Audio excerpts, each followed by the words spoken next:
Un gusto con todos ustedes, querido Grupo A. El día de hoy nuestro equipo les tiene preparado una entrevista, pero para ello quisiéramos primero presentar a los integrantes que están conformándolo el día de hoy y tenemos a Guerrero Saavedra Yamna, Maisfarro Alejandro, Mayorigua Manchomo Diego, Salazar Aguirre Rachel y Villanueva Calleros Madeleine. Comencemos.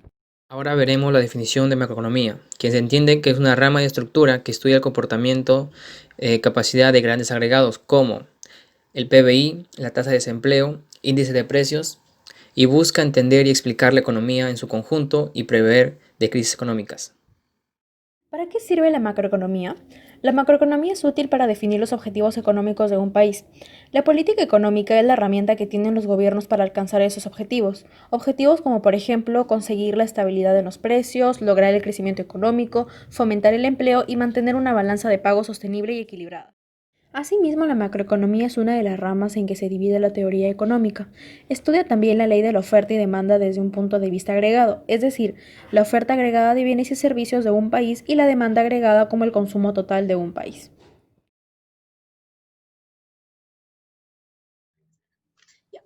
Muy buenas noches con todos. El día de hoy nuestro equipo se encuentra reunido con el fin de hablar acerca del tema de macroeconomía y para ello contamos con la presencia de la contadora pública Stephanie Montoya, quien nos va a dar un alcance a estas preguntas. Bueno, para comenzar, la primera pregunta a realizar va a ser, ¿cuáles son las ventajas macroeconómicas que hay en el Perú? Ok. Eh, bueno, tendría que decir que qué ventajas macroeconómicas tenemos. Bueno, como sabemos, actualmente nos encontramos en una crisis económica, eh, crisis sanitaria, económica, a nivel mundial, ¿no? No solo en el Perú. Pero si pudiera hablar de las ventajas macroeconómicas que antes de esta crisis se presentaban, era que en realidad el Perú en comparación de países vecinos nuestros, por lo menos en la última década, eh, ha tenido un crecimiento sostenido, ¿no? Productividad, eh, crecimiento de PBI, eh, desde el 2000 hasta el 2015, creo yo, más o menos, hemos tenido un crecimiento sostenido del PBI más o menos en un 6%, ¿no? Debido a que en general dentro del país se han mantenido políticas financieras y tributarias, creo, muy medidas, ¿no? No han habido grandes cambios en ese sector que pudiera alterar el crecimiento que teníamos, ¿no? Eso ha permitido que tengamos un poco, un mínimo cambio en la inflación ha estado controlada, a diferencia de otros países vecinos como es Argentina, Venezuela, ¿no? Y también tendríamos que decir que durante la última década también hemos tenido estabilidad política. Eso son factores que definitivamente eh, nos agregan ventaja como país para mantener estabilidad económica, mantener el empleo. Eso produce que si hay empleo hay un mayor consumo interno. Si hay un mayor consumo interno, pues también se genera eso una cadena de pagos, ¿no? Empieza con las exportaciones ingresan el dinero genera consumo interno, empleo, y también otro factor es, creo yo, como ventaja, el, la, lo que se le ha dado en el Estado, es decir, que el Estado invierte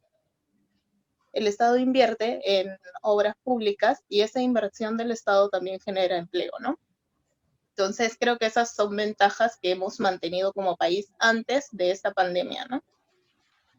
La segunda pregunta sería que, ¿por qué a pesar de ello sigue habiendo alta pobreza? ¿Por qué a pesar de ello hay pobreza? Eh, Creo que si vemos la última década, justo que era lo que les comentaba, eh, el BCR muestra de que en realidad la pobreza en los últimos años se redujo con todas estas políticas y manteniendo esta estabilidad económica. manteniendo esta estabilidad económica, en realidad hubo una reducción de la pobreza.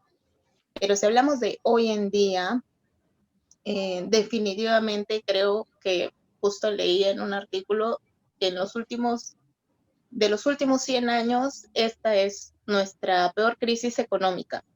Entonces, desde que se ha presentado esta crisis, la pobreza regresó y aumentó. En lo que podíamos haber estado trabajando de progreso en estos últimos años, hoy en día hay mucha más pobreza.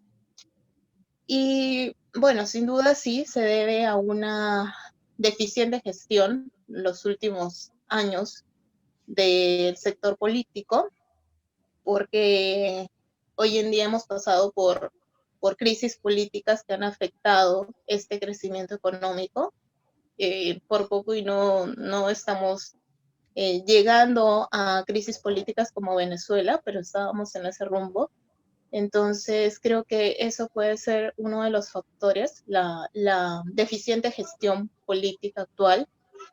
Y eso genera una serie, es toda una cadena, ¿no? Porque viene esa deficiente gestión, provoca que haya inestabilidad dentro del país, y cuando hay inestabilidad, la inflación sube, los precios cambian, se genera desempleo.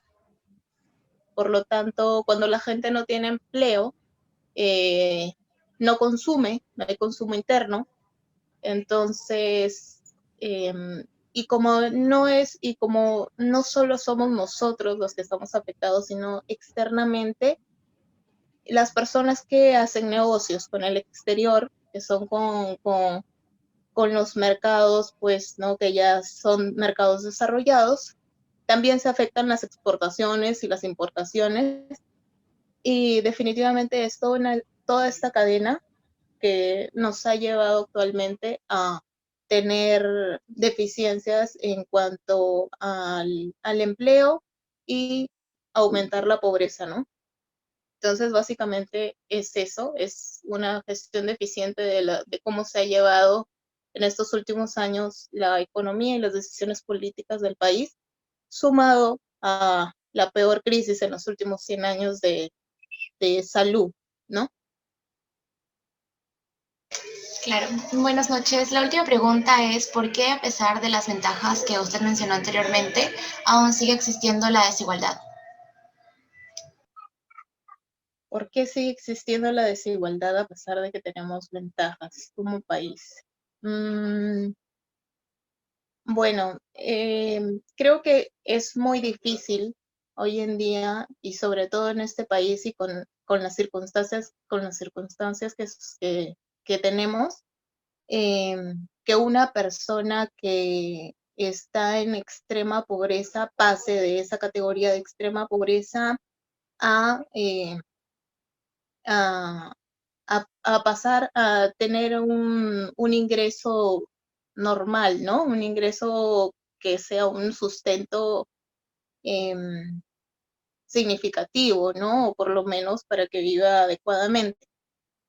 Creo que hay muchas diferencias sociales, podría ser eso, y, y también aquellas oportunidades que es mucho más difícil para aquellas personas que por ejemplo, no pueden acceder a una educación buena y que sea gratuita,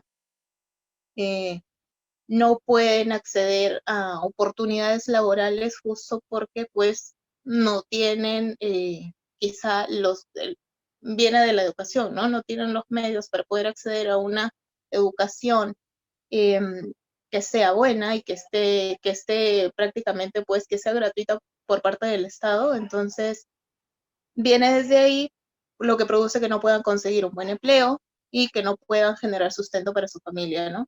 Entonces creo que son básicamente las desigualdades y el, las diferencias que se pueden presentar de clasificación o clase, por así decirlo, que una persona que consideran que por ejemplo, puede ser pobre y no tiene educación, no puede acceder a una mejor una mejor visión de un empleo, ¿no? Creo que es básicamente por eso las desigualdades que puede generar el no acceder a una buena educación.